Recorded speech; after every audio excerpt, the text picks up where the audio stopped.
Quote number 3, I believe, was, so much of the work is tuning out the noise, the chatter of the world, so you can hear whatever that thing is you're supposed to be tuned into. So going on with my journey based on this quote, my most important lesson came from what I believe felt like failure. So I had spent months building CAITI, and if you're wondering what this contextual AI translated insights is, there's probably like a ton of videos that I've done. So if you've not subscribed, definitely subscribe to this, or just check the feed. But CAITI was a system that could take complex model explanations like SHAP values that data scientists use and then translate them for different audiences. So for example, a loan denial explanation for a customer would sound completely different from the same explanation for a compliance team or the data scientists, which would get those SHAP values once they sort of ran it as part of their pipeline. I was like really proud of this technical implementation. I went it to my my boss at the time. They didn't really get it. I thought it was elegant, right? The audience tuning was super sophisticated, and I submitted it to hackathons because my current company at the time didn't really care or know what I was talking about. Nothing. Rejections, radio silence. That's fine. We can't win it all the time. So the noise I needed to tune out, I guess based on this quote, was out of my attachment to that specific implementation. The thing that I was supposed to be tuned into was simpler. People needed complex AI decisions translated into language they could understand and act on. When generative AI came out, like I guess late 22 and 23, I felt that core problem, not my old solution.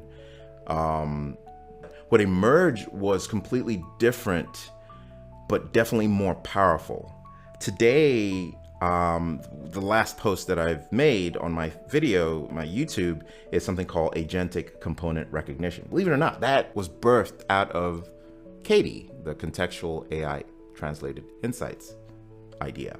Completely different. A framework that could dynamically generate UI components on the fly, kind of like a recommendation system, but just using agents to pick which component to deliver to you based on your preference. I think when I think back to that podcast, Ryan was drawing from Marcus Aurelius, and it teaches us throw obstacles on the fire, right? It's all fuel. Those hackathon rejections were roadblocks to me. They were fuel for something better. They forced me to let go of the path that I wanted and discover the goal that I actually needed. The next quote is, it's not about how you get more time. It's about how you spend the time you have. All right, so this brings me to why this matters beyond personal career stories. I hope what I'm doing is kind of weird, but I hope it inspires someone. I think AI doesn't make us faster, or at least it doesn't just make us faster. It changes how we spend our time. We move from being order takers or task doers or basically feature factory deliverers, that's not a word, to problem framers. The code writers we used to be is no more, because there's no need to be a code writer. Even if you're an expert, I think we need to become experienced designers, think more outcomes thinking. From specialists locked into our rigid roles to more generalists, more creative generalists that can navigate whatever river appears next. I already sort of invoked that initial you never step into the same river twice analogy. I see this shift happening at the highest levels, right? You've got companies like Anthropic and OpenAI, Microsoft, Google. I've noticed a pattern if you go on LinkedIn.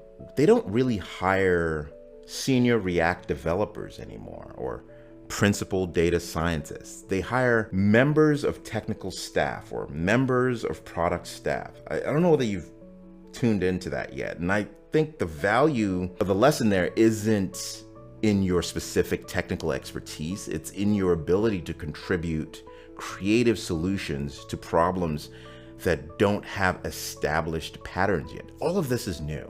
And I think that by implementing different AI-powered techniques at each step of the software development lifecycle nowadays, teams are seeing compounding efficiency increases. I believe Shamath on the All In podcast was citing like 50 to 70% at each stage of the SLDC. But the real innovation, the real magic isn't in the speed, it's in the scope. It's when routine tasks become effortless, you can tackle significantly more ambitious problems. Again, there's always a job to be done, and there's always going to be ways to do those, or at least solve for those. And I think this is why enterprises, governments, and organizations in this age desperately need more creative technologist approaches. There's a tight coupling between job titles and actual value delivery that I believe is breaking down. And I think the future belongs to people who can dispel themselves from these rigid labels to free their creativity. All right, so this is basically those 3 quotes and I guess I need to figure out how to land this plane, or at least end this video. And I'll just say, step into tomorrow's river, right? Like with all of this change, right?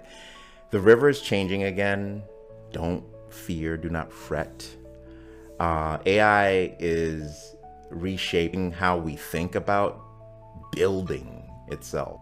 It's not about sort of being in the weeds anymore. It's about thinking about your outcome and sometimes just leaving it up to the vibes. I'm changing my tune on vibe coding and just sort of checking along the way that your agent's rudder is going in the right direction. Here's what I've learned. Stop defining yourself by the current tools that you use. If you're a Python developer or you're a problem solver that currently uses Python, embrace being a student. Again, I think about what new river you can step into, what tool you can learn that maybe opens up completely different ways of thinking for you. I think most importantly, stay loyal to your goals, not your methods. So the ends, not the means. And when the next technological shift makes your current approach obsolete, I hope you don't cling to familiar tools, or I think you will feed the problem to whatever new capability emerges and see what creative paths unfold. The river will continuously flow. The question is whether you will keep building new bridges across it. Thank you for your time.